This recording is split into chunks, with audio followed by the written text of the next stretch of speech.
Bueno, eso hablo, no sé por qué terminamos hablando de esto, pero por ejemplo, hay cosas que me acuerdo de memoria, ¿no? Pero puedo presentarme, esas huevas puedo. Ella, ¿Y Angela por, Merkel. ¿Y por qué nunca se te dio por irte? Se me dio, pero finalmente me No, no, quedé. no, pero ¿por qué vos no quisiste irte? Porque preferís quedarte acá, comodidad, Bueno, Argentina. yo soy un tipo de laburo y no me fue tan mal, y porque en su momento aposté a CONICET, luego aposté a la universidad y no me fue tan mal. Ahora, como les digo, estoy muy enamorado, muy comprometido y ni se me ocurre, pero por vínculos institucionales no nos cuesta irnos. Y yo me quedo. Llegó a una No, posición bastante buena como para tirar todo y arrancar de vuelta. sí, no sé si es bastante buena, yo qué sé. Ah, bueno, a ver, Yo me compré mi pasar, departamento, pasar, todo, yo me pasar. compré mi departamento todo roto, pero lo pude arreglar y está lindo. Tengo mi auto, tiene 70.000 kilómetros, los cuatro neumáticos nuevos, Bueno, pero eso es elijo de la lo, media para elijo lo, arriba. Por eso. elijo lo que como y me voy de vacaciones 15 días más o menos donde me gusta, eso sí. Ahora, si voy al shopping y no pregunto los precios, no. ¿Entendés? Bueno, pero eso hoy, para bien de ustedes, es más de la media, está perfecto. Y bueno, yo siempre, no quiero hacer así un discurso meritocrático, ¿no? Pero yo siempre laburé y siempre tuve changas por fuera de la universidad. Yo un poco por compromiso político y otro poco porque me gusta ponerle mermelada al pan y otro poco porque vivo en Argentina y no queda otra. Además de la universidad, yo tengo dos, cuatro, seis horas en secundaria y 4 horas en un terciario y eso finalmente con eso cubro todos los gastos fijos y tal. Y bueno, de Noé, quien les hablaba, también tiene su casita, linda, el que era acá de Palomar, de Caseros, en Alto de Cuesta. Y también tiene Sí, su trabajo, obvio. que no gana, digamos, millones, pero no le va mal tampoco, así que ahora además, que pagamos todo, un poco compartimos, no tengo apuros. Gracias a Dios, yo sé que la situación no es tan así, pero no tengo. Sin hablar, no tengo material de hecho, por supuesto. Nunca se me dio, y después por contacto con amistades, hacer temporadas se puede siempre, ¿no? O sea, en el mundo académico hay mucho vínculo, la Argentina es un polo de atracción de Iberoamérica. Entonces en España nos reciben, en México también, en Brasil también. Al principio, por supuesto, 2 o 3 meses limpiando pisos y después a la larga que conseguís, pagando, digamos, derecho de piso en las universidades. Pero la verdad que no lo quiero, estoy acá con mi familia, con Noelia, estoy bien, estoy contento, me gusta. Eh, Uno cuando viaja, mi papá trabaja en aerolíneas argentinas, entonces yo tengo vuelos baratos. Entonces parece que Bueno, funciona más, ¿cómo ¿no? hiciste el contacto? No, no se puede, no se puede. En otras compañías sí se puede, ¿eh? Hay compañías que el empleado tiene derecho a elegir los beneficiarios sin filiación, ¿no? Yo tengo un amigo que lo tiene así por United Airlines. En el caso de aerolíneas es solo para hijos directos. Para hijos, quiero decir, para hijos, para familiares directos, hijos, madre, padre. Y entonces viajaba, ¿no? Ahora cuando estamos reordenando nuestra vida y veremos qué haremos, pero tuve oportunidad de conocer y no sé qué, y siempre que uno va y dice qué lindo, que va a vivir acá, pero nunca se me dio. Ahora en cambio, y ya es la última cosa personal que cuento, con Noé charlamos y fantaseamos y quién sabe alguna vez lo hagamos, ir a vivirnos a un pueblito chiquitito, de estos que están a 100 kilómetros, y viajar al trabajo. Bueno, ella y yo tenemos oportunidades de hacer así mucha teletrabajo y organizarnos como para ir 1 o 2 veces al centro nomás por semana y por ahí en algún momento nos animemos. Ojalá, la verdad, yo me empiezo a imaginar cada vez más lindo. Eh, veremos. Y vos Pero la sabés, cosa, ¿cómo? me dice, Sebastián un poquitito pobre. Sí, se va, no sé. Pero ahora respondiendo el chat. No, con el tema de emigrar, sí tuve la oportunidad, la tengo también ahora, pero por el momento no más adelante no sé, pero por el momento no. Tengo los papeles para hacerlo, lo que más de uno mataría por tener, pero no, nunca me convenció. Además otro proyecto, te digo, el único lugar donde emigraría es a Colombia, pero otro lugar no. ¿Por qué Colombia? Específicamente. Porque estuve en pareja con una colombiana, me fui por ella para allá hace unos años y me gustó mucho. ¿A dónde? Bueno, ella me fue a buscar a Bogotá, estuvimos ahí unos días, pero ella es de Ibagué. Ibagué es la capital del departamento del Tolima, que es algo así para que te hagas una idea, es como si fuera acá Córdoba, o sea, está ubicado en el centro del país. Yo conozco Bogotá y San Andrés y Cartagena, fui 2 veces. Yo estuve en Bogotá, en Ibagué, que es donde pasé más tiempo, porque bueno, ella era de ahí, y Medellín. Y a mí me gustó mucho Bogotá, sobre todo por el clima, me gusta más el clima frío, de montaña, me gustó mucho. Pero bueno, yo estoy, como le decía, en otro plan ahora, ¿no? Estoy en plan hacer vida con Noé y todas mis decisiones ahora son, sí, ¿no? ¿Sabes qué pasa? Que también, a ver, yo tengo los papeles, inclusive tengo un amigo que es egresado de Filo, profesor de historia, está haciendo un máster, está viviendo en Berlín. Tengo la posibilidad de irme allá, si quisiera, le digo, che, mirá, me voy, tengo los papeles, todo. Pero también es como que me resisto a, después de haber invertido tanto tiempo, tanto esfuerzo en formarme, a tener que ir a hacer otra cosa, es como... Mira, tendría que decir Heiße Sebastián, ich habe 37 Jahre alt, ich bin Gemischtele. Muy bien, profe. Son boludeces, bueno, aprendí a presentar de memoria. Y ahí dije, eso soy Sebastián Danieli, tengo 37 años, trabajo de profesor de historia. Mirá, boludeces. La que sabe postas no es Merkel. Es difícil ese idioma, hay que aprenderlo. No, es imposible, te juro que no quiero que me escuche mucho porque me va a decir. Juan, 37 años tenés, Sí, no parece ni a palo.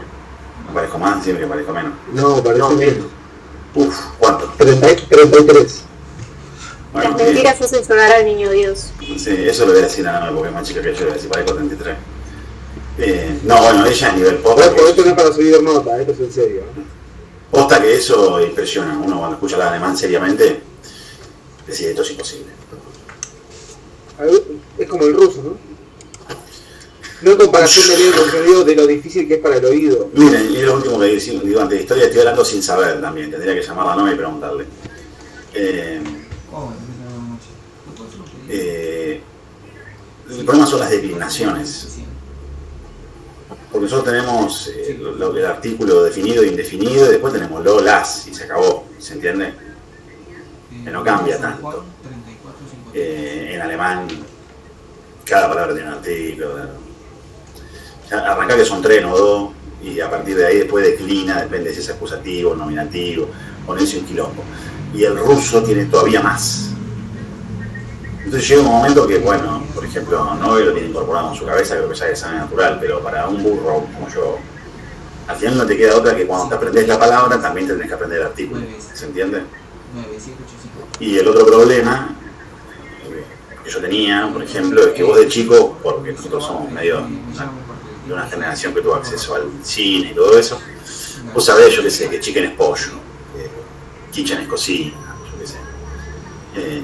Entonces, claro, en inglés te suena al oído la palabra, entonces vos tenés que aprenderte cómo es el orden. La palabra te suena, sabés de qué estás hablando. Además, no. ¿Cómo se dice servilleta? ¿Se entiende? ¿Cómo se dice? Yo me acuerdo que, ¿sabes cómo se dice disculpas? ¿Tanque? ¿No era? No, disculpas es Entschuldigung. Digo, imposible. Entonces no lo saco nunca más en la vida, ¿cómo? Entonces, esa cosa del oído y no sé qué, uno no la tiene. No la tiene. Alguna palabra te puede llegar a sonar por el inglés, pero lo que tiene de bueno es que se pronuncia más parecido a nosotros. No nos cuesta tanto a nosotros pronunciar bien, aunque parezca raro eso. Hay algunas palabras que sí, la W y tal, pero en general para un burro, vuelvo a repetir, me escuchan hoy y me dice, vos sos un pelotudo que no sabe nada. Pero así a nivel burro, no. No, vos tenés que aprender y a veces se whatsappea en inglés, en alemán, ¿no? Y digo, olvídense. Pero bueno, eso porque me preguntaron más o menos lo que sé. Igual el año que viene voy a estudiar de vuelta tanto inglés como alemán porque me gusta.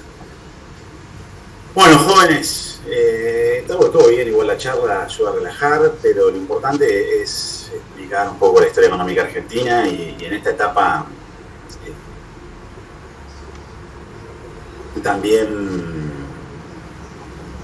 la crisis del 2001, que fue lo que nos trajo a decir, bueno, me acuerdo que yo la viví, me acuerdo de que mis amigos se fueron, me acuerdo de la crisis. Pero la crisis del 2001 no fue de vuelta, no sé, digamos, desde un relato, desde una perspectiva, no estoy usando relato como la acusación anti-K, sino más o menos lo que realmente significa, una forma de contar la historia. Es un punto de partida, digamos, para otro relato es un punto de llegada, lo cierto que en cualquier curva es una B corta, y en términos sociales, políticos es un quiebre, eso, sin duda. Entonces, como esta clase tiene una dimensión temporal, de historia, para nosotros va a ser un punto de llegada en este momento. Un punto de llegada que tiene que ver, el título un poco del texto lo dice, con una ilusión que se derrumba. La ilusión que se derrumbaba era la convertibilidad, ¿no?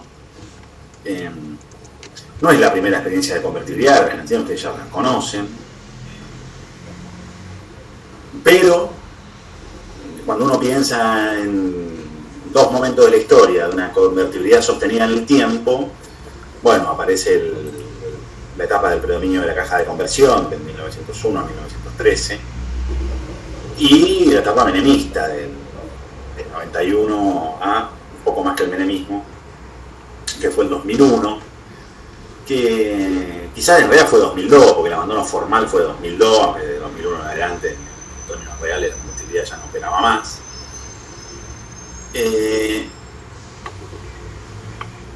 De vuelta, digamos, quiero decir de vuelta porque estoy pensando en las dos etapas. La cuestión de los flujos de capitales internacionales fueron un poco decisivas para sostener el sistema, porque además implicaba, como conversábamos en la anterior oportunidad, ciertos niveles de apertura hacia el comercio internacional y flexibilidad con el flujo de capitales. Pero va a haber notables diferencias, ¿no? Digamos, de la convertibilidad en el primer caso, en el caso de la caja de conversión, se sale, digamos, básicamente por efecto de la Primera Guerra Mundial, es de suponer que la Argentina podría haber sostenido con su inserción en el comercio internacional esa convertibilidad durante más tiempo. En todo caso, los problemas no eran internos. En el caso de lo que vamos a ver ahora, los problemas eran internos, sin duda, también externos, pero sin duda también internos. Si la credibilidad del programa en origen era difícil, a la salida mucho más. ¿Cómo empieza este cuento? Empieza con la salida, con el fin de la autoridad de Carlos Saúl I de Anillaco, emperador del Sacro Imperio Romano Riojano. Pero antes de salir, como todo decía... No, pero que te interrumpa, es posiblemente una pelotuda lo que te vaya a decir. Menem podía ser reelecto. No, constitucionalmente por no. Más. Ok, porque después la reforma 94. La reforma del 94 se pauta que en lugar de 6 años van a ser 4. 6 años pasa 4 con. Claro, como vi ahí la amenaza de la segunda reelección, por eso no entendía si se podía o no. Se especuló, yo me acuerdo inclusive que hubo remeras de Menem 99 que se repartían en la calle, así la militancia. La idea era, por supuesto, hacer un bypass a la Constitución, que por supuesto de dudosísima legalidad y legitimidad, pero bueno, se especuló. La política muchas veces es el arte de lo posible o de lo imposible o de hacer magia. Esa magia se intentó, pero finalmente, digamos, era tan forzado que no corrió. Pero inicialmente, digamos, yo me acuerdo de chistes, inclusive, yo me acuerdo de un chiste, por ejemplo, no sé si esto corresponde a la clase, pero viene bien. Ya Videomatch era la bomba, y Menem cumplía 66 años, no sé, en el 98, 99, cumplía 66. Entonces dan una nota al presidente de cumpleaños, porque recuerden que Menem tenía todo ese perfil hipercanchero, mediático y tal.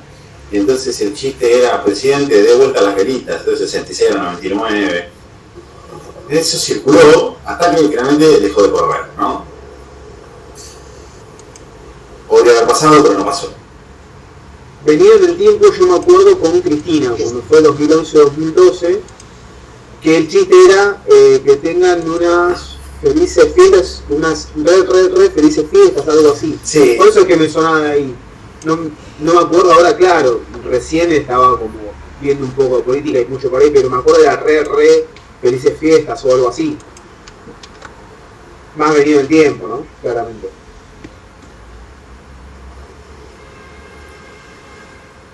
Sí, de todas maneras que decíamos, bueno, nosotros la clase que viene van a tener el kirchnerismo. Cristina nunca intentó seriamente la reelección, señal del humor, no sé qué. Yo me acuerdo, por ejemplo, de algunos dirigentes que decían, no, Cristina tenía que ser eterna, bueno, está bien, pero no hubo. Menem sí intentó, hubo un fallo de la Corte de Córdoba que lo habilitaba, y un intento mucho más formal, mucho más orgánico, eso luego nos pareció, en el caso de Menem sí. Pero bueno, finalmente no corrió. No corrió en parte porque Dualde tenía aspiraciones de ser presidente, y Dualde era el líder del PJ bonaerense, y había sido gobernador de la provincia de Buenos Aires, y no tengo que explicarle a ustedes el peso de la provincia de Buenos Aires en el PJ por un lado, y en las posibilidades de cualquier candidato por el otro. Para entonces, y luego la devaluación de Brasil, la coyuntura era dramática, la Argentina no le alcanzaba lo que tenía para sostener la convertibilidad, las reservas no alcanzaban, los flujos de capitales no llegaban, y la Argentina no exportaba en la necesidad suficiente como para poder sostener el sistema. Pero sin embargo, digamos, existe un consenso de carácter político, no tan caprichoso en el sentido de que las expectativas de los actores pueden responder a múltiples variables, también las económicas. Si podría ser que mañana un político nos convenza a todos de que lo mejor del mundo es comprar pesos y empecemos a ahorrar en pesos y baje el tipo de cambio. Yo qué sé, poder pasar, puede pasar. Nadie tiene confianzómetro. Lo cierto es que existía cierto consenso entre los políticos que tenían un nivel de capacidad de ganar elecciones y de gestionar, de que había que sostener la convertibilidad, que la salida de la convertibilidad era riesgoso y que podía volver, tenía dos dimensiones. Primero, los costos de salir, y por otro lado, las posibilidades de volver a la experiencia anterior a 1991, que es una experiencia medio dramática, inflación, y al mismo tiempo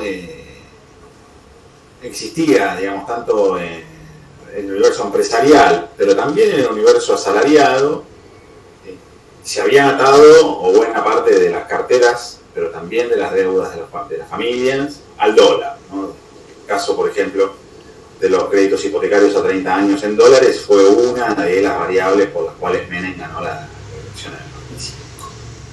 Sin embargo, digamos, los analistas observaban las tres cosas que yo les acabo de decir. Ustedes no tienen la cantidad de reservas, los flujos de capitales no están yendo a la Argentina y probablemente no lo hagan. Ustedes además tienen un déficit, bla, bla, bla, bla. Y por otro lado, no están exportando la cantidad suficiente para compensar lo que están exportando. De manera que el 1 a 1 es insostenible. Ustedes han tenido leves niveles de inflación, pero los han tenido y durante 10 años acumularon, y esa acumulación durante 10 años de leves niveles de inflación, lo que hace es que se genera cierto atraso cambiario que cualquier persona interesada en las cuentas de un país puede observar. De manera que todo hace pensar que ustedes debieran pensar. Existían, digamos, básicamente tres posibilidades en ese escenario. Posibilidad A, porque al mismo tiempo la Argentina tenía un peso de la deuda, ¿no? Recuerden que luego del proceso de privatización la Argentina se fundió tomando deuda, una deuda que progresivamente se hizo más pesada para las arcas del Estado, de manera que había tres posibilidades. Posibilidad A, que te lo pague Dios, digamos, default, ¿no? Defaultear. Esa opción estaba eliminada por el momento. Posibilidad B, devaluar, lo cual implicaba salir de la convertibilidad de la misma manera que defaultear. Posibilidad cerrada por el momento. Posibilidad C, apostar a renegociar la deuda, ¿no? Es decir, renegociar la deuda de manera tal que voluntariamente los acreedores privados, los organismos multilaterales, tengan, digamos, plazos y más generosos, a través de las infinidades de mecanismos que el sistema financiero propone, que luego vamos a ver uno puntual que fue acá. En ese sentido, digamos, se llega a las elecciones con un candidato, digamos, que es de la Rúa, que sostiene que su programa es, perdónenme la redundancia, sostener la convertibilidad, mientras que por otro lado, Duhalde comienza a plantear cada vez más dudas. Su programa cada vez incluye más claramente que hay que evaluar, y al mismo tiempo, digamos, algún nivel de crítica a los organismos multilaterales y alguna voluntad por negociar colectivamente las deudas, es decir, colectivamente a nivel regional, Mercosur. Una posición un poco más, me sale la palabra heterodoxa, pero sobre todo más proclive a aceptar que la devaluación es una cuestión necesaria, especialmente a partir de la devaluación brasileña. Argentina no puede sostener simultáneamente ese tipo de cambio y al mismo tiempo la apertura comercial. Eso está claro en Duhalde cada vez más. Sin embargo, Duhalde pierde, ¿no? ¿Qué posibilidades tenía de la Rúa? Bueno, las que les acabo de contar. Por un lado, dolarizar directamente la dolarización de la moneda argentina, posibilidad de devaluar, salir, una nueva convertibilidad, digamos, básicamente devaluar a otro tipo de cambio, lo cual implicaba también, digamos, riesgos, corridas, y romper el pacto del 1 a 1 también, y finalmente especificar que también viene de la mano con devaluar. Como un grosso modo, como les digo, digamos, dolarizar, no pagar o renegociar. Son las posibilidades, porque el programa incluye no devaluar. Entonces, esas son las posibilidades. Por supuesto que estoy diciendo default y no pagar, porque estoy forzando los argumentos, algo que no está en las expectativas de la gestión de la Rúa, y pasará años después. De manera que las posibilidades eran dolarizar o renegociar, porque no se iba. La apuesta, como ustedes conocen, es sostener la convertibilidad renegociando la deuda. Vamos a ver a qué condiciones. ¿Hasta acá estamos todos de acuerdo? Sí. Sí, sí. De manera que nosotros, ¿por qué recordamos a De la Rúa? Por supuesto lo recordamos por el trágico final de su gobierno, digamos, por las movilizaciones masivas de diciembre, por los saqueos, por los muertos, por la ida en helicóptero, y también por su caricaturización, ¿no? Y dicen que soy aburrido, ¿no? Y esa situación que le pasó en la televisión, en Showmatch. Pero De la Rúa no era una revista de la política, ni mucho menos. Él había sido, digamos, candidato a vicepresidente con Balbín cuando no había ganado por tercera vez.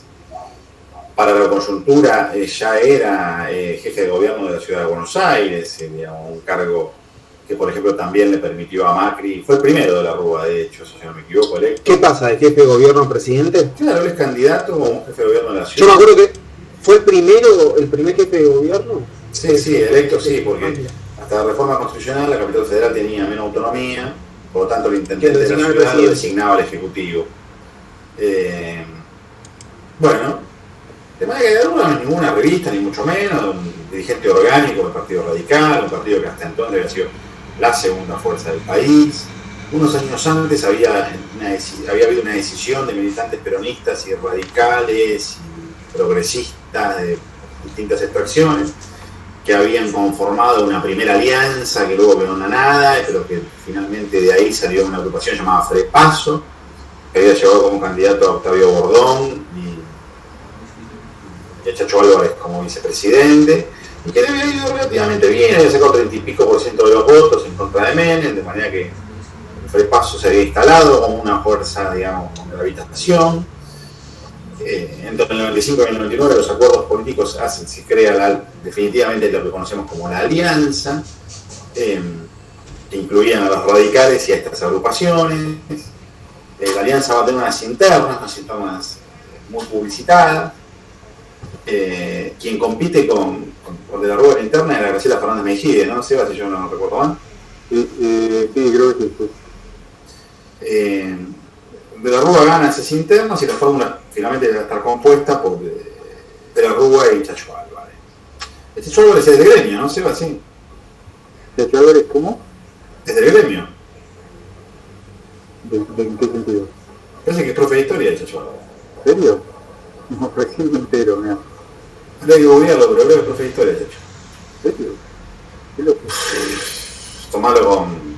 pero creo que sí. Mal parado de la joven. Resulta de todo eso, bueno, de la Rúa es candidato de la Alianza. Y gana las elecciones. Fundamentalmente, digamos, por un voto que, bueno, nosotros no hacemos historia política, pero para resumir lo que dice el texto, un voto que vinculaba. Licenciado en en historia. Ah, ¿viste? ¿De dónde? ¿De qué universidad? ¿No dice? Universidad de Buenos Aires. Sí. Bien de gremio, de filo, claro. Sí. Mirá vos, Vos sabés, no la sabías. Sí. Un voto que, por un lado, como les digo, era una apuesta por la convertibilidad de la ciudadanía, pero al mismo tiempo de cierto nivel de hastío de los efectos más brutales de la corrupción y creo yo del esnovismo, del menemismo, agrego un poco, ¿no? Sinceramente, también había cierto hartazgo de ese tipo de liderazgo y el gobierno también está muy asociado a la corrupción.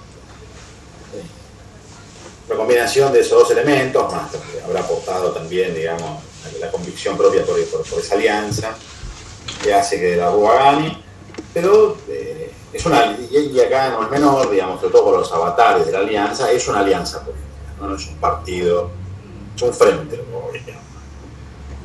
lo cual supone encontrar acuerdos, que son un poco más complejos que cuando gobierna un partido, no digo necesariamente malos, ni siquiera digo peores, digo más complejos.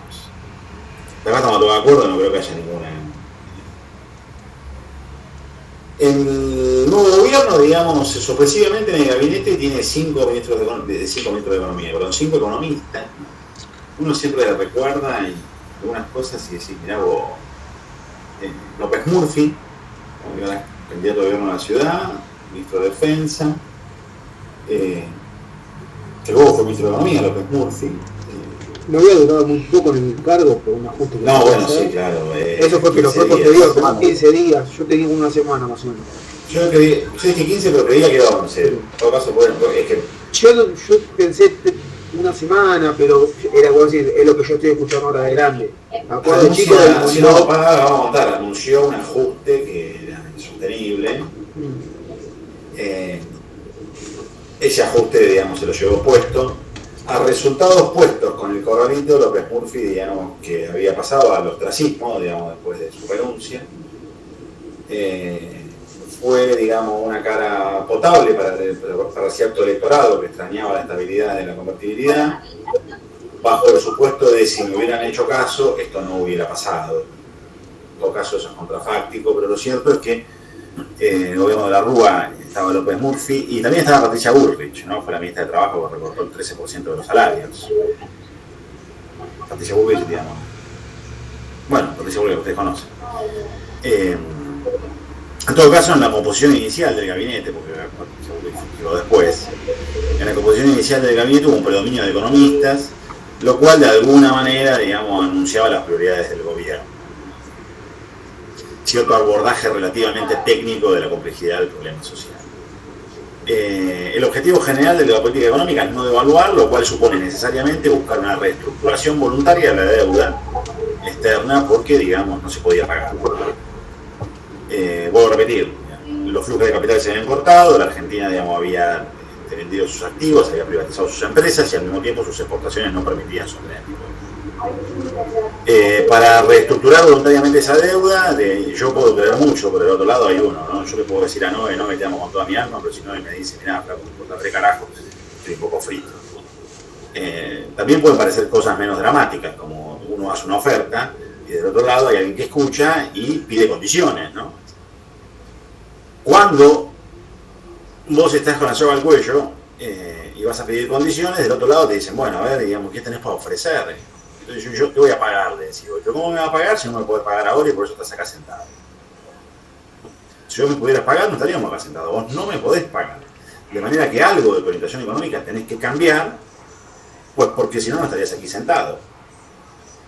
Eso implicó en una mirada de la gestión y de la economía la necesidad de realizar ajustes y contención del gasto público y un aumento de la tributación de forma regresiva, es decir, sobre el salario, fundamentalmente. Lo que hubo fue un avance de impuesto a la ganancia, sin incorporación de más impuestos. Un pacto federal en el sentido de que los gobernadores se comprometían también a contener gastos. Una reforma tributaria que se acabó de hablar, que se salió muy rápido por otra parte, y que todas tenían, digamos, como la idea de tener un compromiso de, bueno, está bien, no podemos exportar más en estas condiciones, los flujos de capitales no llegan, la plata no nos alcanza, lo que tenemos que hacer es generar ahorros. Una vez que generemos ahorros, vamos a poder mostrar que tenemos un margen mayor para pagar el que teníamos hasta ahora. Claro que esos ahorros significan un ajuste, claro que esos ahorros tienen un tinte recesivo, y claro que esos ahorros tendieron a aumentar los niveles de pobreza de la ciudadanía, ¿no? Pero en todo caso, uno siempre puede creer, esto lo conversamos en la clase pasada, uno siempre puede creer que hay un programa de tinte ideológico, que uno tiene, digamos, cualquier idea, y al mismo tiempo un programa de tipo político, y uno puede tener cualquier idea, y ahora entre ideología y política piensen también en un programa económico, y uno puede tener cualquier idea, según la cual, digamos, uno puede durante una etapa decir, bueno, sacrifiquemos un conjunto de cosas, pasemos por este purgatorio, y del otro lado tendremos un final feliz. El asunto con la gestión de la Rúa es que, digamos, se pasó por ese purgatorio, pero del otro lado no hubo un lugar feliz, ¿no? Entonces, la cosa se puso un poco más dramática. Básicamente, digamos, la reforma tributaria, ¿en qué consistió? Bueno, fue un impuestazo, así, digamos, se presentó la ciudadanía, y así lo presenta nuestro autor, Todesca. Que Todesca fue, entre otras cosas, quien estuvo a cargo del INDEC durante la gestión de Macri, y de alguna manera mejoró un poco su funcionamiento. La reforma tributaria básicamente fue un impuesto que afectó, digamos, a los asalariados en general, y básicamente lo hizo a través de un aumento de las escalas de los impuestos a las ganancias, ¿no? Parte del problema que nosotros discutimos todos los años respecto a impuestos a ganancias tiene que ver con la tablita, se conoce como la tablita de Machinea, ¿no? Que era el ministro de Economía de la Rúa. Por otro lado, hubo una extensión del IVA a nuevos rubros, se pagaba el 21% por nuevas cosas, transporte, medicina prepaga, nuevos impuestos a los cigarrillos, al agua mineral, a las gaseosas. Por ejemplo, también en esa etapa, mango más, mango menos, y para generar un aumento de los docentes, se apreció la BTV en la provincia de Buenos Aires. Todo esto, puedo repetir, tuvo un impacto recesivo. Entonces, es importante. Ahora bien, digamos, aunque la Argentina podría, sobre la base de castigar a su ciudadanía, generar ahorros, eso no implicaba que tuviera posibilidades de competir con atraso cambiario con el resto del mundo, y mucho menos dentro del Mercosur, no solo porque Brasil tenía, digamos, unos sectores más desarrollados, sino también además porque Brasil había devaluado, ¿no? Y esto es una cuestión. Recuerden que una devaluación lo que hace es cambiar la posición de la productividad de un país respecto de la productividad general del mundo, digamos. A medida que se mueve uno solo, pero no se mueven todos los demás, ese que se movió solo tiene un colchón de ventaja frente a los demás.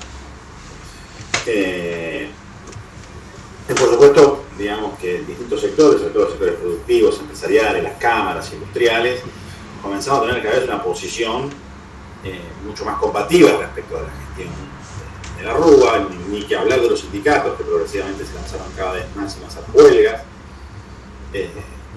cuyo único freno era el argumento de que la desocupación estaba aumentando tanto que hacer paros podría incluso tener un efecto muy dañino, porque en la medida que la economía no produciera más, lo único que se iban a generar eran más desempleados, ¿no?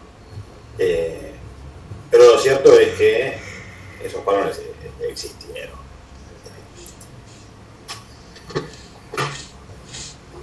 Finalmente, el FMI negoció con Argentina y otorgó un acuerdo precautorio. ¿Y por qué Seba puso precautorio? Seba puso precautorio porque hay crédito de distinto tipo, ¿no? Hay crédito personal, crédito hipotecario, crédito lo que ustedes quieran.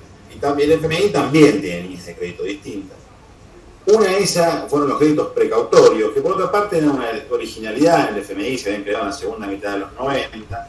Y recuerden que el FMI, digamos, tiene por misión, ya habíamos conversado, el FMI es un organismo multilateral que tiende a equilibrar las balanzas de pagos de todos los países participantes para que esos países puedan sostener un tipo de cambio fijo para construir un sistema multilateral de pagos sobre un tipo de cambio fijo, para la redundancia, que permite igualar los precios locales con los precios internacionales, lo cual básicamente facilita la integración económica y la idea de mercado mundial como unidad, ¿no? Entonces es interés del FMI en principio sostener la estabilidad de las monedas. Después, chicos, pasan otras cosas, pero esa es la naturaleza de la institución.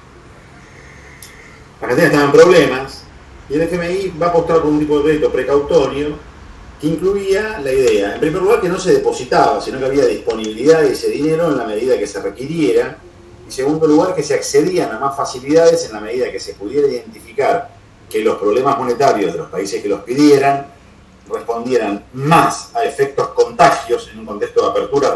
Recuerden que los movimientos de flujo de capitales internacionales son decisivos, sobre todo cuando, digamos, se regula poco el mercado financiero local e internacional. Entonces, sobre todo cuando los efectos sobre esas monedas tuvieran que ver más con efectos contagios que con la evolución criolla de esas economías que lo pidieran. Bueno, la primera economía que va a acceder a ese tipo de crédito, el primer país que va a acceder a ese tipo de crédito es la Argentina, que lo va a hacer por el monto de 7.000. Ahora, por otra parte, todavía había que hacer más ahorros. El asunto es que, por un tipo de cambio fijo, o sea, parte del diagnóstico era que para, digamos, cerrar la puerta de la devaluación, para que la economía argentina fuera más barata, los salarios tenían que ser más bajos. Si los argentinos cobraban menos, entonces habría un mayor bolsón de competitividad internacional. Ahora bien, en un contexto de tipo de cambio fijo, o vamos a ponerlo al revés, empezamos por el final, en un contexto de tipo de cambio libre, la política monetaria puede hacerte bajar el salario. ¿En qué sentido? Cierto retiro del Banco Central podría implicar un aumento del tipo de cambio, no sé, pongamos por caso del 20%. Si hay un aumento del tipo de cambio del 20%, pero yo a vos te subo el salario 10%, en realidad en términos reales perdiste 10, ¿se entiende? Si hay un aumento del tipo de cambio del 20, pero las paritarias dan 10, poco de 10% menos. La inflación es otro mecanismo de ajuste, en ese sentido. Si hay una inflación del 40%, pero las paritarias son de 25%, vos al final de año sos 15% más pobre. Esa experiencia nosotros la vivimos hace pocos años. No quiero decir, digamos, no quiero dar nombres propios, porque hay una coyuntura electoral. La vivimos hace pocos años y la hemos vivido en otras etapas de la historia y la conocemos como puja distributiva. Cuando la evolución de la inflación es mayor que la evolución de los salarios, al final lo que pasa es que los salarios pierden valor real. ¿Se entiende? Ahora, en un tipo de... Y esas políticas pueden ser intencionadas o no. Pudiera pasar que fuera intencional, digamos que los gobiernos tuvieran estrategias de que los asalariados debieran cobrar menos, pero pudiera pasar que la estrategia fuera en otro sentido y, sin embargo, resultara así. Ahora bien, en un contexto del tipo de cambio fijo, esos formas no puede pasar. ¿Estamos de acuerdo? Chicos. En un contexto de tipo de cambio fijo, la inflación, esta dinámica de ajuste, no existe. En parte lo que la convertibilidad, a una de las cosas a las que la convertibilidad había puesto fin era la puja distributiva. Ahora bien, ¿qué se podría lograr con el tipo de cambio fijo? todo lo que viste en las últimas dos clases, David, ¿qué se podía lograr?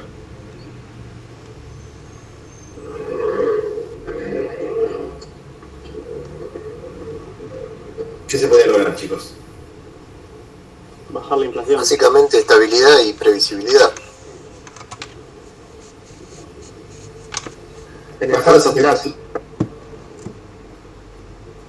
No no hay a grandes rasgos era bajar la inflación. Básicamente alguien dijo estabilidad si yo me comprometo, digamos. Recuerda, la competitividad lo que hacía era básicamente atar la emisión monetaria al saldo de la balanza comercial, para decirlo brutalmente. Argentina no emitirá de forma espúrea. Y al mismo tiempo, uno a uno, tenemos este valor y siempre será este. De manera que las cosas serán más caras o más baratas según la productividad y no según la cantidad de dinero. Si eso, digamos, acontece, básicamente se suprime buena parte de los problemas inflacionarios o los problemas de la inflación. ¿Por qué? Porque A, el Estado no emite de más, B, no se puede emitir para financiarse, C, bajan las expectativas inflacionarias, D, se frena la puja distributiva. Esto tuvo costo, como uno lo dice así, bueno, entonces ¿por qué no hacemos de vuelta? Esto tuvo costo. ¿Qué costos tuvo? Que a esos niveles, o sea, el tipo de cambio fijo, acompañado de la evolución de la inflación, hizo que la Argentina se convirtiera en un país receptor de importaciones, pero sin capacidad de exportar. Lo cual, en el mediano plazo, y en el corto plazo también, pero sobre todo en el mediano, lo que implicó fue un aumento de la desocupación y, por lo tanto, progresivamente un empeoramiento de las condiciones de los asalariados y los ciudadanos en general, pero al mismo tiempo, digamos, quizás por el valor, quizás por los elementos climáticos, pero quizás también por cuestiones productivas, tecnológicas, de productividad, el agro argentino en un contexto de apertura no estaba en condiciones de exportar lo suficiente como para sostener el sistema, porque recuerden que hacia el final del periodo el agro también está quebrado, pero al mismo tiempo también recuerden que una inserción de la Argentina a partir fundamentalmente de las agroexportaciones, de la canasta de productos que la Argentina efectivamente exporta, que son materias primas con un bajo nivel de procesamiento, implica, digamos, poca mano de obra. Los productos que la Argentina exporta, los productos agrarios que la Argentina exporta, demandan, en términos relativos, muy poco empleo. De manera que, si la Argentina decide por una estrategia que no tienda, digamos, a apuntalar al mercado interno, en principio, en el corto plazo, vos tenés un problema de mínima con el empleo.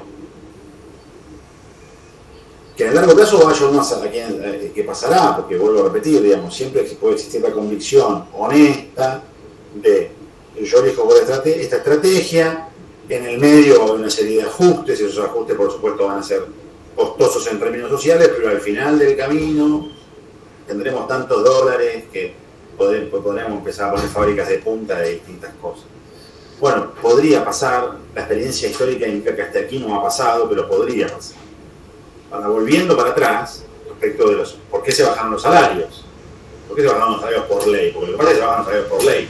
Que, digamos, la ministra de Trabajo era Patricia Bullrich, después Murphy, pero sobre todo Patricia Bullrich, perdón, de la ministra de Trabajo, es la defensora, digamos, fue la defensora pública de la idea de que había que bajar los salarios. Yo les decía recién, para que entiendan, que sin, digamos, devaluación y sin proceso inflacionario, la única forma de bajar los salarios es por ley. El argumento que hay detrás es un argumento teórico que es, digamos, tiene que ver con las curvas que desconocen, ¿no? A qué nivel de salario está dispuesta la gente de tener trabajo, y si la curva no se equilibra, lo que pasa es que interviene un factor externo. El factor externo en general es el monopolio de la mano de obra, los sindicatos, las trabas institucionales, estatales, ese es el argumento ideológico. Por lo tanto, lo que hay que hacer es reformar la ley para que, en rigor de verdad, la economía entre en equilibrio y se encuentren las dos curvas. Ese es un poco el argumento que hay detrás, no quiero meter en eso. Lo cierto es que, finalmente, eliminados todos los mecanismos de aumentos salariales por vía de la puja distributiva que se salde coyunturalmente en contra de los asalariados urbanos, se resuelve que todos los empleados públicos en general, y esto puede tener efectos contagios a los empleados privados, van a cobrar entre el 11 y el 13% menos, porque, digamos, también están los jubilados, y también se le van a cortar las jubilaciones. A partir de hoy, usted cobrará 10% menos, 11% menos, 13%. La idea es que abaratar el empleo implica que los trabajadores cobren menos.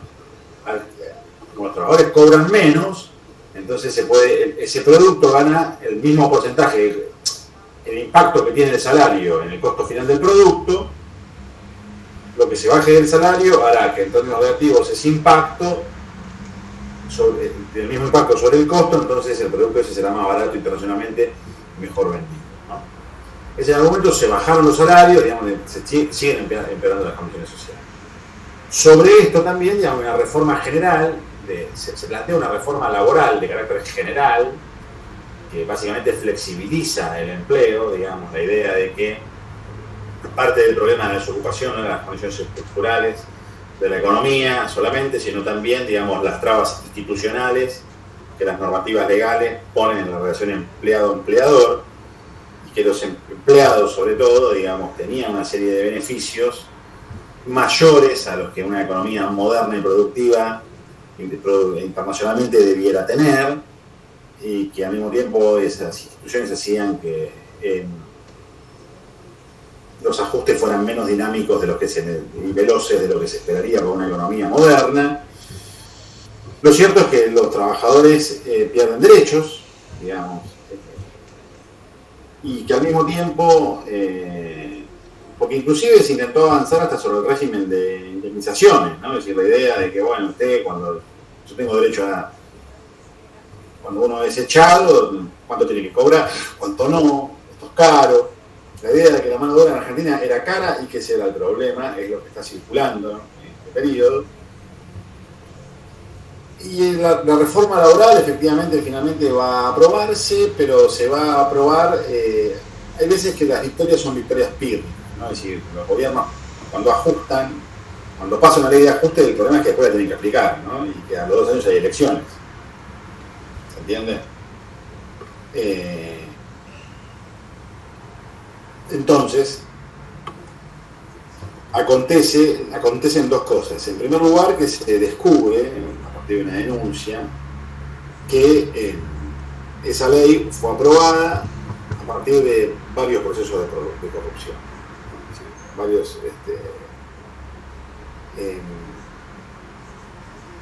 parlamentarios cobraron coimas. Y resulta del conocimiento de esas denuncias, que resulta del conocimiento de esas denuncias, Chacho Álvarez, el vicepresidente de la Nación, renuncia. Entonces notamos una coyuntura inicial en que un gobierno debilitado realiza un ajuste, ese ajuste pasa por ley, pero sale muy caro porque queda manchado por corrupción, un gobierno cuyo programa implicaba honestidad, limpieza, o sea, el discurso era somos honestos, morales, demócratas y limpios. Nosotros no somos de todo menos corruptos. Pasa este caso, pero por otro lado, ese gobierno, que era una alianza, que era un frente, va a perder a uno de sus principales puntales, porque el FREPASO, primero no sé si ha hecho algo, el FREPASO se retira del gobierno. Entonces lo que inicialmente era una alianza de varias patas, pero principalmente 2, radicales y FREPASO, políticamente queda apoyado en una sola parte. Por otro lado, se avecinan elecciones, y es difícil ganar elecciones cuando vos bajas los salarios. Vos bajas los salarios, en general la gente no te vota, ¿no? Entonces, eso también compromete las expectativas políticas de lo que queda del oficialismo. Te doy la palabra al alumno que quería preguntar, que era Sofran, si no bien, pues por favor, bien. Sí, que bueno, yo era bastante más grande que la mayoría de los chicos. Recuerdo que hubo un arrepentido que era Punta Cuarto. Sí, salió un libro después, sí. Exacto, sí, ahí se destapó todo. Sí.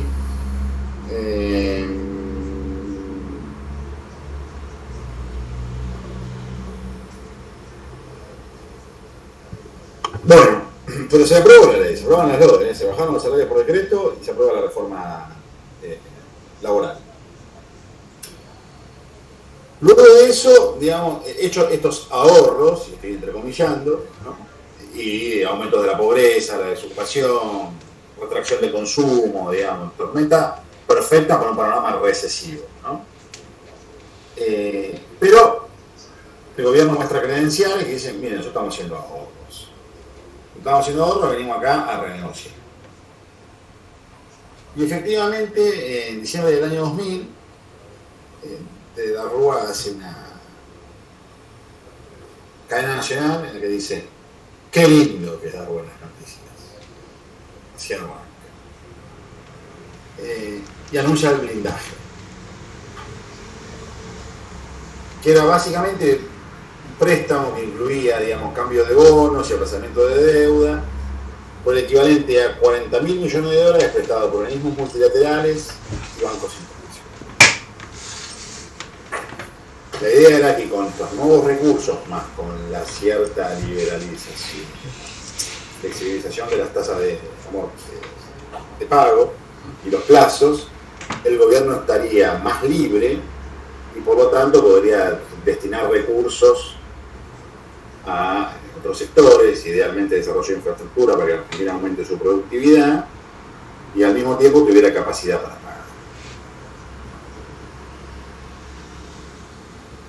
A pesar del anuncio de megacanje, los actores, porque esto es interesante también, chicos, y allá después en el próximo afirmina te doy la palabra, sea para que me encendió.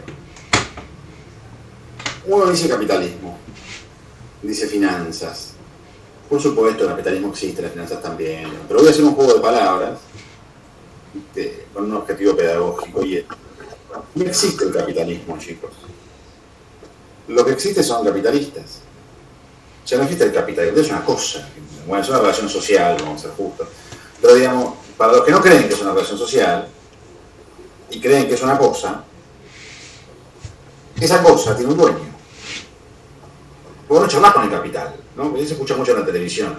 El capital tiene miedo a la seguridad jurídica. El capital no tiene miedo, porque tampoco tiene hambre, porque tampoco se enamora como me enamoré yo de Noelia, y tampoco va a hacer pis, y tampoco va casado con mi mamá María del Carmen, porque no es una persona. El capital no tiene nada, no hace terapia. No se alegra cuando van a San Lorenzo. Lo que hay son capitalistas, que son dueños de cosas. Algunos mercados, donde esos dueños de cosas existen, y son los que toman decisiones, son más competitivos que otros. En los mercados en los que no se es tan competitivo, porque los grandes actores dominan, la decisión de algunos actores, que a veces se ponen de acuerdo por teléfono, a veces no, hay leyes antitrust que intentan que eso no acontezca, pero, digamos, el mundo es más gris de lo que uno cree. El movimiento de algunos grandes inversores es un síntoma para todos los demás de que la cosa se pone negra. Y eso tiene varios efectos. En primer lugar, si se te van los inversores grandes, vos perdiste, depende de la situación, del contexto, del lugar, una porción muy grande de tu torta. Entonces, quiero ver cómo lo sostenés. Como pasa con el ejemplo que Gato deja, cuando George Soros saca 10.000 millones de libras del Banco de Londres y te quiero ver cómo no lo hago. Pero por otra parte, al mismo tiempo que pasa eso, pues está Sebastián, Juancito, estuvieron ahorrando para irse de vacaciones o para comprarse un autito y decir, che, pará. Nosotros somos brutos, pero no tanto, estamos leyendo el diario, se van todos, rajan todo, no hay plata, no hay reserva, le dejaron en el banco. ¿Y qué hacemos? ¿Me retiramos? Entonces, progresivamente, hay un proceso de descapitalización cada vez mayor del sistema financiero local. Estos dos elementos se suman a un tercer elemento en el caso de la Rúa, que es que por más que haya un megacanje y un blindaje, de todas maneras tenés que pagar un montón. Y de todas maneras lo que recaudás y lo que ajustaste y ahorraste no te alcanza para pagar. Y al mismo tiempo, además, como ajustaron con la intención de que eso tenga efectos recesivos, y efectivamente los tuvo, entonces también hay una contracción del mercado interno, lo cual implica también una menor recaudación. Entonces, por distintos lados nos enfrentamos a una tormenta cada vez más perfecta, donde, por supuesto que los grandes jugadores se noticiaban entre ellos, pero los que no eran grandes jugadores, sino personas informadas, con la intención de defender, digamos, sus ahorros, empiezan a retirarse del mercado formal. En ese escenario, las AFP Cotapé continuaron con esa práctica que venía de la reforma del menemismo de comprar bonos argentinos. comprados unos argentinos, nominados en divisas, en la mayoría de los casos, pero digamos que luego va a ser un problema, porque la Argentina tendrá que pagar esos bonos, lo vamos a ver dentro de poco. Y recuerden la naturaleza de la reforma previsional, porque esto no es menor. Recuerden que la Argentina tiene un régimen que no existía, el régimen de capitalización, o sea, un régimen parecido al que hoy tenemos. La Argentina luego volvió a un sistema parecido al previo a la reforma de Menem, que daba opción a los trabajadores, a los asalariados, a apostar por un régimen de capitalización o seguir con el régimen de repartición pública. Ahora bien, cuando los organismos de capitalización conocidos en Argentina como AFJP acuerdan con Sebastián y con Juan, lo que pagan Juan y Sebastián de capitalización, que se parece a lo que pagaban por jubilación, era dinero que hasta entonces recaudaba el Estado. Cuando el Estado le pide plata al FJP, lo que está haciendo es pedir plata prestada, que de todo modo antes la ley era suya. ¿Se entiende?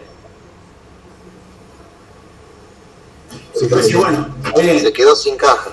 No es que se quedó sin caja, empezó a pagar interés por lo que antes no pagaba interés. Esa plata era mía. Hicimos régimen de capitalización. Vos recaudás la plata ahora, en el régimen de capitalización, de gente que todavía no se jubiló, entonces vos sos recontra superavitaria, ¿no? Porque el tipo pasa los 30 años, vos le pagás lo que capitalizó a los 60, vos sos recontra superavitario. Y yo, Estado, te pido plata a vos con ese superávit que vos tenés, pero esa plata que te da superávit a vos era plata que hasta la semana anterior a la que se sancionó la ley la recaudaba yo y no me pagaba interés por eso. ¿Se entiende? O sea, estoy pidiendo prestado mi plata y pagando interés por mi plata. ¿Se entiende o es tan perverso lo que pasó? Yo no entendí muy bien cómo pasó ser plata de uno a cobrar intereses por la plata que era. Me perdí esa parte, perdón. Muy simple, mi querido amigo. O sea, No. Entiendo el mecanismo. Ahora, la parte previa estoy hablando. ¿Quién? Año cero. ¿Y cómo año cero? La Argentina, digamos, tiene un régimen de jubilación, dura 5 o 6 décadas, bárbaro. El menemismo la reforma. Dice, bueno, a partir de ahora, si usted quiere seguir en el Estado, si usted quiere pasar un régimen de capitalización. ¿Era la jubilación estatal o la FJP? ¿Era así? Sí. Ahora, El tipo que pasa al FJP sigue pagando lo que pagaba, el 11% de lo que pagaba el Estado, solo que se le da a otro tipo. Se le da al FJP. El Estado está pagando jubilaciones, o sea que en realidad se invierte se modifica la base, ¿no? Tiene menos tipos que tributan en el sistema de repartición pública y la misma cantidad de jubilados. Porque los que existían hasta ese día no pasaron al sistema privado, ¿se entiende? Sí. El sistema privado naturalmente es superavitario, porque vos te creés que te aceptaban si tenías 65 años. Y no, porque básicamente vos estabas tributando. De 30 y pico de años. Pero los tipos están Y aparte, no hay que pagarle tampoco. Bueno, y no tiene justamente no tiene a quién pagarle. ¿Cuál es el ideal del discurso? O sea, ¿qué supone esa estrategia? Si, bueno, mira, Ahora el mercado privado asigna los recursos más eficientemente, entonces estos tipos, con este dinero de las jubilaciones, lo que van a hacer es hacer crecer el mercado de capitales y van a prestar a cosas más interesantes que el Estado, porque es ineficiente y gasta mal. Entonces, está bien, podría pasar, no importa. Ahora, las FJP les terminan prestando al Estado. O sea, compran fondos del Estado. ¿Se entiende? Sí, ahora te entiendo un poco con la clase pasada que se había dicho que al momento de pasar a la jubilación privada, a la pública privada, perdón, claro, el Estado no tenía cómo solventar y se solventaba a través de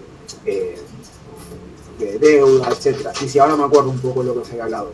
Ay, me había descolgado, gracias. Bueno, de manera que ese mecanismo, digamos, en términos formales uno puede decir está bien. Ahora, en términos de funcionamiento de la política, uno puede decir, mira, hay varias posibilidades, o hay un elemento medio moralmente reprobable, o hay cierto nivel de impericia política, o es un error de cálculo muy grave, ¿se entiende? Cada uno puede elegir. piensen lo que quieran. Seba, te anticipé que la próxima filmina la tuya. Te la paso, me dormimos con cigarrillo. Dale, no hay problema. No, a ver, hubo algo en esa época que se puso de moda y que lo comentaban todo el tiempo en la televisión, que era el riesgo país, que es algo que nosotros lo vemos también hoy en día. Es una medición que se suele hacer en lo que serían las empresas financistas, inversoras. O sea, esto es un término que viene del corazón del sistema financiero, y básicamente el riesgo país es una sobretasa de interés que se contrasta, digamos, con los bonos de Estados Unidos, que son los bonos más seguros que hay en el mundo, con los bonos de otros países. ¿Qué quiere decir esto?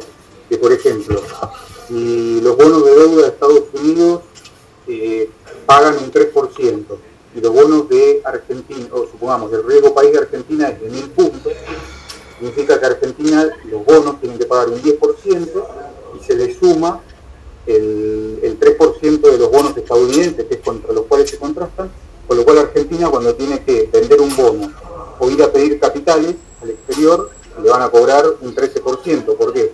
Pues mientras el riesgo país es más alto, significa que el país tiene menos posibilidades de pagar, y si los tipos ven que vos no podés pagar, obviamente que o no te prestan, o si te prestan, te van a poner un montón de condiciones. Que de hecho eso mismo lo estamos viendo hoy en día, todos los días se comenta este famoso riesgo país. Con el tema del blindaje lo que termina ocurriendo que es algo temporario, eso no termina de frenar por completo la salida de capitales, todo lo contrario. A todo esto, como si Argentina no tuviera ya problemas a nivel interno, se suma una nueva crisis, que es una crisis en Turquía, que es una crisis más de las varias que ya venimos viendo de los países emergentes.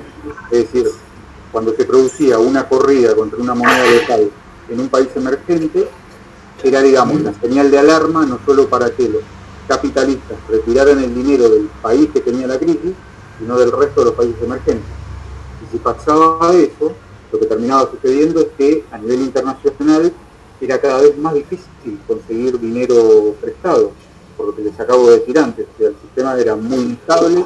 Argentina, por sus propios problemas, cada vez que quería pedir dinero le cobraban más, y era cada vez más difícil en esas condiciones, sin financiamiento externo, sostener la convertibilidad. ¿Te hago una consulta? Sí, dale.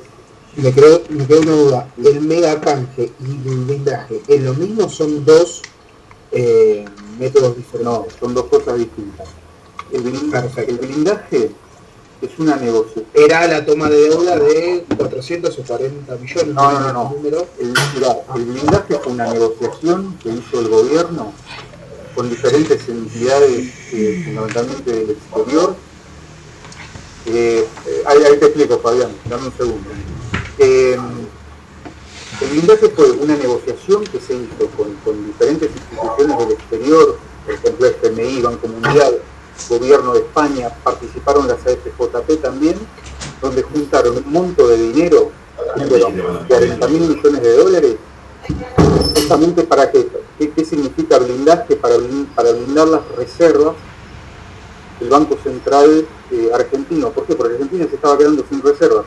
Entonces la onda era porque había un éxodo de dólares o no sé, corriendo. Claro, en ese momento. Decía la filmina anterior. Básicamente se da cuenta que el blindaje fue una vaquita que hicieron entre diferentes instituciones para decir, bueno, te prestamos esto para que vos lo tengas en las reservas y puedas restablecer la confianza en los agentes económicos. Es decir, que los tipos, al ver que vos estás estoqueado en reserva, tengan un poco más de confianza y no saquen los capitales al exterior, no se lleven el dinero para afuera. Bueno, esto efectivamente, digamos, la mano se calma durante un tiempo, pero después con la crisis de Turquía, la cosa se sigue complicando, porque vos tenés ese préstamo que te dieron, ese blindaje, que te repito, son 40.000 millones de dólares, o sea, es una bota. Sin embargo, los capitalistas se seguían llevando el dinero para afuera. Y el megacanje lo que fue una reestructuración, que en esa época se decía que fue la reestructuración de deuda más grande que se conocía en la historia, que implicaba básicamente canjear bonos de deuda que tenían vencimientos de corto plazo inmediato por pagos de deuda a más largo plazo, por supuesto, a mayor interés, porque al final ya se terminó pagando más, pero pateás la pelota para adelante. Una consulta, Sí. ¿esos con bonistas exteriores o interiores común? O si Sí. estamos hablando Sí. con Mirá, gente social. si no me falla la memoria, fue a ambas puntas. Porque vos pensás Pero que- principalmente bonistas italianos, alemanes y japoneses. Fondos de inversión, en realidad son fondos de inversión italianos, alemanes y japoneses. ¿Qué hay adentro de un fondo de inversión? Y de un ser humano con conejos, chicos, ustedes saben, personas trampas de la ley, fondos de inversión europeos, con mucho italiano, con mucho alemán. Claro, vos pensás que en esa época vos tenías, qué sé yo, suponete un banco en Italia, que en el banco agarraban, viste, a los nonos, a los jubilados y les decían, bueno, ¿querés comprar un bono de Argentina que te va a pagar tanto? Y los tipos compraron. Y después quedaron pedaleando en el aire porque cuando Argentina sale de la convertibilidad, obviamente fue un terrible pagadíos. Y el megacanje sí fue eso, básicamente un canje de deuda, que es, como te acabo de mencionar, Agustín, es sacarte de encima los vencimientos a corto plazo y patear la pelota para adelante, o sea, es diferir el problema en el tiempo, lo sacás de encima. Siempre con un poco, no sé si sobretasa la palabra, siempre con una tasa de interés mayor. Por lo general, sí. En ese caso, Sí, ok, por lo general, sí. Es decir, gracias Eva. que si vos vas a sentarte a negociar, digamos, con un tipo, y el tipo te dice, bueno, está bien, listo, yo acepto que vos no me pagues ahora, pero bueno, más adelante me vas a pagar un poquito más, porque en última instancia vos estás tratando con, digamos, con un deudor, que es un deudor de riesgo, y obviamente acá cada uno quiere hacer su movida. Sin ir más lejos, vos pensás en lo que está pasando actualmente.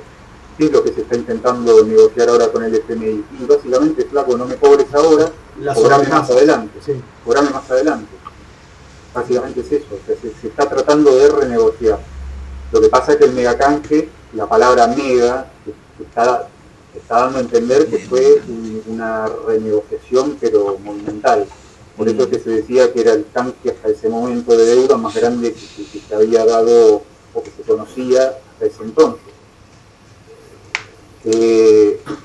Ahora bien, con respecto a lo que sería la parte interna, o sea, Argentina por una derecha, bueno, a Machinea se va del gobierno, asume López Murphy.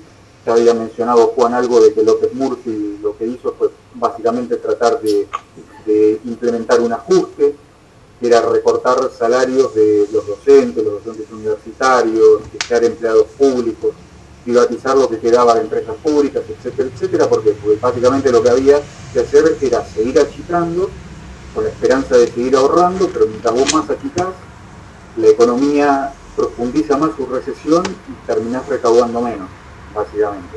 Bueno, López Murphy dura 15 días, no va a durar mucho más que eso, y lo va a terminar reemplazando de la Rúa, digamos, intentando sacar un as de abajo digamos, de la manga, lo va a llamar a Cavallo, que era el padre de la convertibilidad, entre comillas, y básicamente la onda era, bueno, che, vos inventaste esto, bueno, a ver, vení y tratá de arreglar el desbarajuste que hay. Ahora bien, una consulta. Sí. A ver, no me quedó claro. Cavallo en algún momento no había presentado un proyecto para salir de la convertibilidad y entra nuevamente. No, Cavallo nunca presentó proyectos de convertibilidad. no. Cavallo, vos sabés lo que había presentado en los años 90, que después sí se aplica acá cuando él asume como ministro de Economía, pero ya con De la Rúa, la canasta de moneda. Claro, él, digamos, lo que hizo fue tratar de abrir un poco la convertibilidad y en vez de que la paridad de la moneda local sea con el dólar, también pase a ser con el euro. Lo que pasa es que vos ahí tenés un problema porque el dólar y el euro no valen lo mismo, digamos, era medio complicado. Eso es una medida que va... Sí, pero es una medida técnica, Seba, que por un lado es medio complicado, pero por otro lado aumentaba la masa monetaria de Argentina. ¿Por qué? Porque hay diferencia de cuantización entre una y otra. Entonces, la flexibilidad mayor que inicialmente tenía el euro, su impacto en términos relativos, permite que se pueda emitir un poco más. Es una manera de emitir un poco más sin salir de un régimen de convertibilidad sobre divisas. Ok, muy claro. Perfecto. Se va a seguir y habían hecho una pregunta de con qué fin se entregan las AFJP. Mirá, la AFJP básicamente era lo que había dicho Juan. El objetivo era, a través de ese ahorro... Crear un mercado de capitales. El mercado de capitales, claro. Y que lo manejen los privados, porque básicamente, vos pensás que las AFJP eran financieras, o sea, eran tipos que ponían a laburar el dinero. El argumento es que el Estado invierte mal e ineficientemente. Exacto, claro. El Estado lo Yo solicita. lo tenía, Sí, pero como... no, yo lo tenía como achique del Estado. Como Es una chica del Estado, porque también implica que a futuro se pagarán menos jubilaciones. Claro. Claro, estamos hablando de futuro, muy futuro. Bueno, yo no tengo la culpa, mi querido. No te... No, te estoy cargando, pero sí es Claro. obvio. La estrategia del No, Estado te digo que está empezando en 20 años, más o Lo que menos. pasa es que también en el corto plazo el supuesto era el siguiente, digamos. Una parte del déficit público que se financiaba con recursos de las jubilaciones, lo cual tendía a, desde esa perspectiva, a profundizar el círculo vicioso. Los privados no financiarían, digamos, déficit, sino que le invertirían en actividades productivas, lo cual en el corto plazo tendría los efectos movilizadores que se supone que tiene el crédito sobre el crecimiento, la actividad. Claro, Ese era el supuesto, bueno, es una posición teórica, ideológica. Claro, pero venido de la mano tampoco se tuvo en cuenta por parte del Estado que vos tenés que seguir pagando las jubilaciones actuales. No, vos decís que no se tuvo en cuenta, pero sí se tuvo en cuenta. Lo digo así tan claro por dos motivos. En primer lugar, porque existían procesos de corrupción. Pero en segundo lugar, porque hay una posición ideológica teórica, que supone que todos los problemas de la Argentina se arreglan con un achicamiento del Estado. Y lo que hay que entender es que es una posición político-ideológica, con algún nivel de espectro teórico, digo algún nivel, no quiero decir ni que es mayor ni que menor que de las demás posiciones políticas ideológicas, Sí. pero que bueno, que existe y que la motivación ahí es tanto, digamos, de la urgencia del corto plazo, si ustedes quieren, por crear un mercado de capitales propio, que trabaje en pesos, sobre todo, digamos, pero por otro, la convicción ideológica de que es una manera de cortar con el financiamiento espurio del déficit de las empresas públicas y del sector público en general. Y que eso se hace, digamos, achicando la posibilidad de toma de decisiones de los políticos sobre la actividad económica. Y una posición ideológica, por repetir, no estoy diciendo por ideológica algo malo. No, yo lo llevaba mucho más al punto de lo económico más de lo... Lo económico es ideológico. Sí, pero, a ver, es ideológico. Ahora, me podés venir con el libro, con todo. Cómo yo, Estado, solventaba de una manera eficiente las jubilaciones actuales. Porque yo las tenía que seguir pagando. Está bien, se resolvió que se pagaba con deuda, ¿no? Eso está perfecto. Pero al fin y al cabo las AFJP no servían para mucho más que un capital externo, pero le hacía más daño al sector público. Así lo veo yo, no sé si estoy equivocado. Es una manera de dólarlo, no hay una manera. El problema es que vos lo tenés que dejar en la mirada, digamos, el supuesto técnico. Las posiciones ideológicas existen, la economía, la gestión de la economía, las políticas económicas son en gran medida, digamos, responden a ideologías, cualquier signo en que vayan. Y todas esas ideologías implican la posibilidad de entender que hay que sacrificar una parte del presente para conseguir un futuro mejor.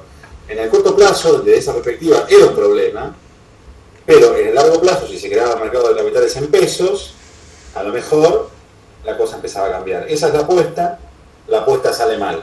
Vos me agregás además la idea de, bueno, pero esa apuesta no tenía, digamos, ningún sustento en la realidad, una apuesta totalmente caprichosa. Yo te respondo, bueno, era ideológica y se puede evaluar desde otras ideologías que esa apuesta era caprichosa. Pero bueno, nuestro objetivo es tratar de entender por qué toman decisiones los que toman decisiones. Luego ustedes, cuando se enfrenten cada 2 años a la necesidad, al hermoso derecho de votar, elijan según sus convicciones, ¿se entiende? Sí, gracias. Perdón si No es lo llené de preguntas, pero no a mí me llena de dudas de esa parte. El problema no es que preguntes ni mi respuesta, el problema es que lo que yo necesito que vos entiendas pedagógicamente es que la decisión tiene mucho de carácter ideológico. Ok. Perfecto. Gracias. Sí, perdón. Sí, no. Tiene sí un carácter ideológico y sobre todo vos pensás que te va a salir bien. Ya. Sin contar, perdón, eso también existió, ¿no? Los fenómenos de corrupción y tal existieron, es un enorme negociado, chicos. Claro. Ahora, Sebastián y yo tenemos que tener cuidado porque actores importantes de esos negociados son candidatos a elecciones que se votan la semana que viene o la otra. Va a pasar la clase del viernes también, lo mismo. Entonces nosotros tenemos que tener cuidado, bueno, porque tratamos de ser gente seria y nuestra misión es tratar de dar una mirada sobre la historia argentina con 2 lógicas. Una, tratando de apoyarnos en los datos, la otra, no juzgando a los que toman decisiones, sino tratando de reponer las ideas que motivaron esas decisiones. ¿Se entiende? Justo ahora la coyuntura es muy particular, porque en este caso, digamos, en este contexto puntual en que se están tomando algunas de estas decisiones, bueno, candidatos actuales son los que las toman, porque las tomaron. ¿Cómo cuáles? Y la que recortó, por ejemplo, la ministra de Trabajo cuando hubo el recorte fue Patricia Bullrich, que era presidenta del PRO. Ricardo Andrés Murphy, candidato en alianza con el PRO en la ciudad. Ahora, la clase que viene va a pasar lo mismo, chicos. O sea, justo yo no voy a estar. La clase que viene va a pasar otras cosas cuando te vayan a ver mismo y dije, qué bárbaro, bueno, y el tipo es candidato ahora. ¿Se entiende? Sí. Sí, de hecho, Larreta y Vidal manejaban ANSES en esa época, por ejemplo. Justamente, yo no lo quería decir, que ten cuidado, digamos. ¿Quién? Larreta y Vidal eran los funcionarios, los directivos.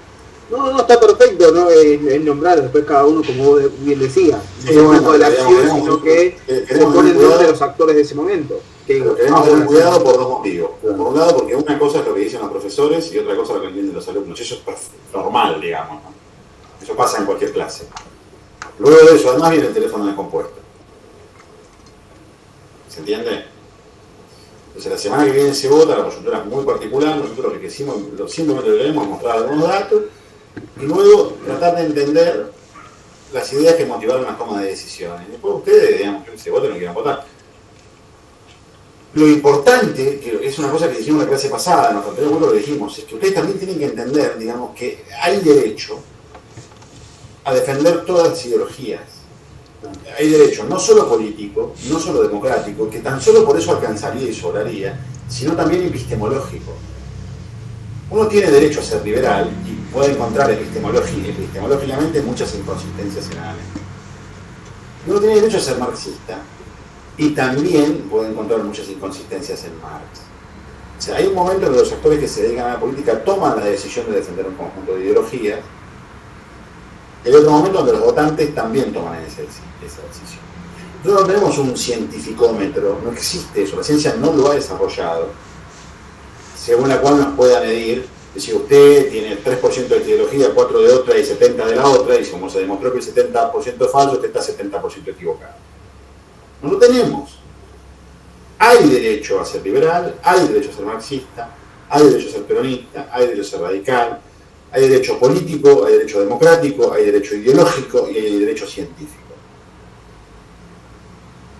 En cualquier contexto para nosotros eso no genera ningún problema, porque simplemente tratamos de reponer las ideas que motivaron la toma de decisiones. En este contexto tenemos que tener un poquito más cuidado porque en 10, 15 días hay elecciones. Y vuelvo a repetir hasta el hartazgo, nuestra intención es que ustedes traten de entender más o menos los datos y más o menos las ideas que motivaron las decisiones. Voten lo que quieran, no vamos a hacer ningún juicio de valor sobre eso, ni decir nada al respecto, ni de ustedes ni de nosotros. No, al contrario, simplemente es describir, digamos, quiénes o qué políticos formaron parte de aquella etapa. Inclusive vamos a ver después, cuando se produzca el estallido del 2001, una de las cosas que la gente cantaba era que se vayan todos, y después nos podríamos preguntar, bueno, ¿qué pasó para en un momento que la gente cantara eso? Y resulta que después una buena parte del elenco político, no importa de qué partido, sino que hay de diferentes ideologías, terminaron volviendo a hacer política. Bueno, y eso es un hecho. pero para que quede claro, así como ahora nombramos en aspectos, digamos, de la gestión que resultan llamativos, o decisiones que uno dice, bueno, pero no podría haber sido mejor de otra manera, a 4 o 5 funcionarios, digamos, Larreta, Vidal, López Murphy, Burri, por lo que nombramos, la clase que viene, como ustedes se encuentren también con problemas, los mismos problemas, con posibles sospechas de corrupción, con posibles desaciertos en la toma de decisiones, con posibles errores de cálculo, se van a encontrar con nombres, bueno, Cristina Kirchner, Alberto Fernández, que eran, digamos, funcionarios centrales de esa etapa y que son funcionarios centrales de ahora y son parte también de una opción electoral que pretende, digamos, estar entre las principales. Justo a nosotros nos toca hablar de estos hoy. La próxima clase ustedes hablarán de los otros. En ninguna circunstancia, y una cosa que nos importa que quede muy claro, en ninguna circunstancia ni Aníbal, ni Sebastián, ni yo creemos como docentes que tenemos que decir nada respecto de las opciones electorales y mucho menos de las de ustedes. Nada, no tenemos nada para decir. Más que nos alegramos de que haya democracia y que cada uno pueda elegir según su libre saber y entender. Así es. Eso demuestra que es muy difícil una renovación en la política, ¿no? Yo lo veo como una corporación donde se retiran un poco para volver y acomodarse en otro lugar y como que van saltando de cargos. Creo que la otra vez mencionaban de Aníbal Fernández la cantidad de cargos que había ocupado en el Estado a través de los años y pasó por todos lados. Era como muy difícil ver su actividad privada, ¿no? Sí, bueno, pero eso digamos que no tiene que ver con la coyuntura electoral porque cabe para todos los partidos políticos. Ojo, que tiene una parte mala que uno dice, che, usted, digamos, ¿qué ha hecho de su vida? Eso uno puede pensarlo. Pero, por otra parte, no se olviden que el Estado también requiere el aprendizaje de muchos saberes, de mucha gestión técnica, y los cuadros técnicos del Estado finalmente trabajan de cuadros técnicos del Estado, ¿se entiende? Sí, la burocracia... La burocracia técnica, ¿no, Marco? Técnica, claro, sí. Vos para ser secretario de Comercio Exterior tenés que hacer un conjunto de aprendizajes antes. Entonces cualquier gobierno que gane es de suponer que va a querer poner ahí a alguien que tenga experiencia. Y eso por supuesto, claro. Y que sea idóneo. Claro, eso habría consenso en casi todos, ¿entiendes? Sí, Entonces, claro. Para decirlo brutalmente, un ministro de Economía sería lindo que antes tuviera a cargo de la finanza de un municipio, correcto, luego de una importante pública, luego de una gobernación y luego, bueno, está bien, de una nación. Eso cabe para cualquier fuerza. Entonces ahí hay que tener cuidado a veces de no engancharse o sea, la gestión técnica del Estado también existe y bueno, requiere aprendizajes que se hacen con el tiempo. Y ahí no estoy hablando de ningún funcionario en particular, de ningún gobierno en particular. ¿Se entiende?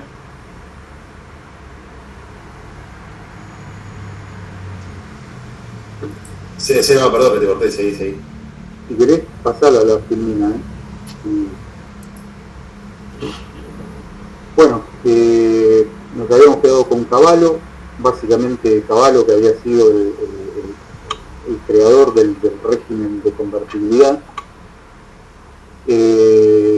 justamente llamado al gobierno para tratar de salvarlo, y Cavallo va a estar creo que 9 meses en el Ministerio de Economía y básicamente lo que va a intentar hacer durante su mandato es tomar diferentes medidas con el objetivo de que la convertibilidad no se termine de hundir del todo. De hecho, a él le van a dar a través del Congreso una serie de poderes que lo van a transformar en una especie de superministro, o sea, un tipo que tenía mucho poder de decisión. entre algunas de las medidas, bueno, ya vimos el tema del megacanje, hubo una ley que se sancionó en julio del 2001 que lo que buscaba era lograr un déficit cero, es decir, que el Estado efectivamente gastara en la medida de lo que le ingresaba, y si no le ingresaba de más, no se gastaba de más, básicamente en un ajuste desde ya. Otra de las cosas importantes en esta época es que se empiezan a cancelar deudas con las provincias, emitiendo un bono que se va a llamar LECOP, que era un bono que la Nación le entregaba a las provincias, porque piensan que no se podía emitir pesos. Ese bono técnicamente tenía un interés, pero después se empezó a utilizar en el mercado como una cuasi moneda, es decir, una moneda que no tenía respaldo de ningún tipo, que empezó a circular en diferentes partes del país. Eso después se va a ir complicando porque muchas provincias van a empezar a emitir sus cuasi monedas. Por ejemplo, en Buenos Aires teníamos el patacón, y eso fue de alguna manera una forma de, digamos, de puentear la ley de convertibilidad, porque no eran pesos, no se podían emitir pesos, y era de alguna manera una forma de tratar de cancelar deudas, inyectar liquidez y ver si la economía reactivaba un poco. Sí. Te cuento una anécdota. Yo en ese momento cobraba el sueldo en pesos, en patacones y en ticket canasta. A mí me pasó lo mismo también. Sí. Yo me acuerdo de esa etapa. Muy chico, vuelvo a decir, perdón, pero sí, me acuerdo de los patacones, me acuerdo de los tickets canasta, sí, y de los pesos. Y había, creo que eran algunos pesos, no me acuerdo, que tenían en al lado de Roca como un sol diferente. No sé si eso en patacones o no, pero me acuerdo mucho de esos juegos. ¿Y lo tomaban a precio? ¿Lo tomaban como a valor real o menos? Menor, obvio. Menor, sí. Sí, igualmente yo te digo, en esa época laburaba en un supermercado de cajero, o sea que manejaba el tema del dinero, y sí, a mí me pasó también que una parte del sueldo la pagaron en patacones, o sea, a ver, no era lo que se había firmado por contrato, pero bueno, la situación era tremenda. Repito, vos pensás que con la convertibilidad una de las cosas que no podías hacer era emitir. Si vos te estás ajustando y encima no te entra dinero de afuera, y llega un momento que, digamos, vos no podés emitir más moneda que los dólares o las reservas que vos tengas, y eso obviamente tiene efectos contractivos. Y fue una manera, si se quiere, de puentear la convertibilidad, de inyectar algo de liquidez en una economía que literalmente estaba paralizada.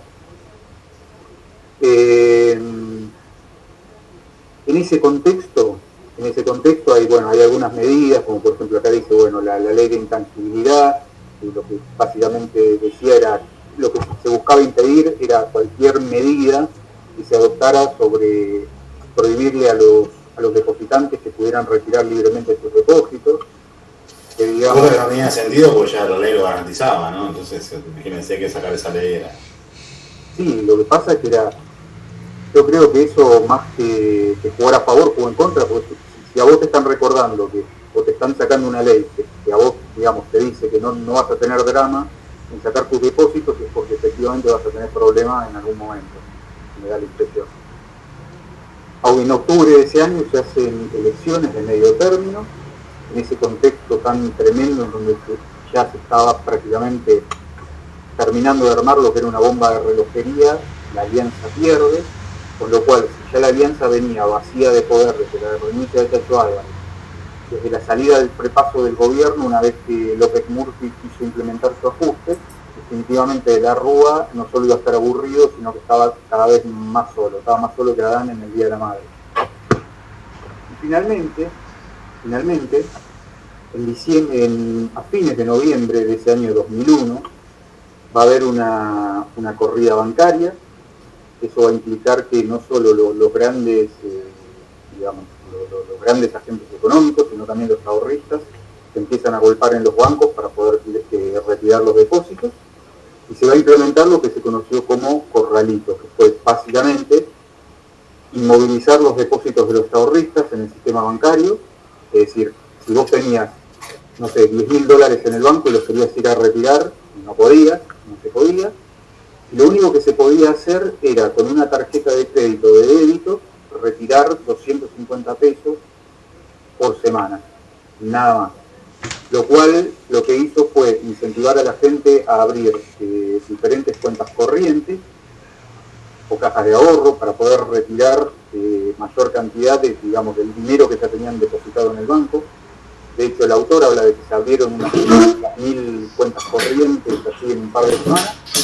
A eso se lo llamó goteo, porque básicamente fue una retirada paulatina dentro de lo que se podía de los depósitos. Y en ese momento también se aplica, bueno, en realidad el corralito significó una suerte de control de cambios también, porque lo que se buscaba era administrar, primero, quedarse con las reservas, con los depósitos, con los dólares que había en el sistema y tratar de administrarlos de la mejor manera posible. Eso, bueno, eso finalmente va a terminar en diciembre del 2001 detonando en un estallido social de proporciones pero gigantescas, en donde no solo se conjugaron, digamos, todos aquellos que habían perdido, que venían perdiendo con ese sistema, desocupados, piqueteros, etcétera, sino también la clase media que veía cómo lo que habían ahorrado y lo que habían depositado en los bancos no lo podían recuperar. Creo que ese fue el último manotazo de ahogado para tratar de mantener la convertibilidad, cosa que finalmente no sirvió porque se terminó saliendo de manera traumática con una devaluación en el año 2002. El estallido social, que se lo suele conocer como el argentinazo, y que Juan creo que lo debe haber mencionado en alguna oportunidad, que básicamente la Argentina era un quilombo en ese momento, o sea, pero en toda la acepción de la palabra. De la Rúa termina renunciando, la famosa imagen de que se va con el helicóptero, y ahí empieza una sucesión de presidentes, primero presidente del Senado, después va a estar Rodríguez Átera, gobernador de San Luis, presidente de Cámara de Diputados, hasta que va a llegar Duhalde ya en el 2002 para tratar de ver si se podía pagar el incendio. Y básicamente, bueno, lo que queda de ese año de 2001 es una caída muy fuerte del PDI, un déficit fiscal que era monstruoso, una deuda que superaba los más de 100.000 millones de dólares, que era impagable, un aumento del desempleo que se había disparado a más del 20% y bueno, con una crisis social fenomenal, con una desmonetización de la economía tremenda, hasta incluso por ahí más de uno recuerde que se formaban en esa época clubes de trueque para tratar de intercambiar bienes y servicios, porque literalmente no había un mango en la calle. Este dato reténganlo porque va a ser, digamos, es una de las claves explicativas del por qué cuando se haga la devaluación va a haber un fogonazo inflacionario inicial, sin embargo para fines del 2002 la inflación va a ser bajísima, justamente porque faltaba dinero en la calle, la gente no tenía dinero para poder consumir, básicamente para lo básico que era la subsistencia. Pero bueno, eso lo vamos a ver la clase que viene. Bueno, siendo la hora que es y aprovechando la última frase de Seba, jóvenes, a partir de que se viene verán salida de la crisis. Bueno, no me queda más que saludarlos porque ya no creo que haya ninguna pregunta. ¿Es así? Sí, así, por favor. Hacemos aquí. Hay una pregunta de Renata Hernández que por supuesto la respuesta es según cronograma, si se modifican las fechas de los parciales tienen que ver con motivos de fuerza mayor o de orden pedagógico. Todavía no ha acontecido, no quiere decir que no pueda acontecer, porque realmente tenemos que evaluar con Aníbal, pero todavía todo según cronograma. No es fuerza mayor. Fuerza mayor tiene que ver con cuestión institucional, pedagógico o académica. Bueno, ¿alguna otra pregunta? No. Buenas noches. Bueno, que la pasen bien, che, hasta luego. Nos vemos pronto. Chao, nos vemos. Buenas noches.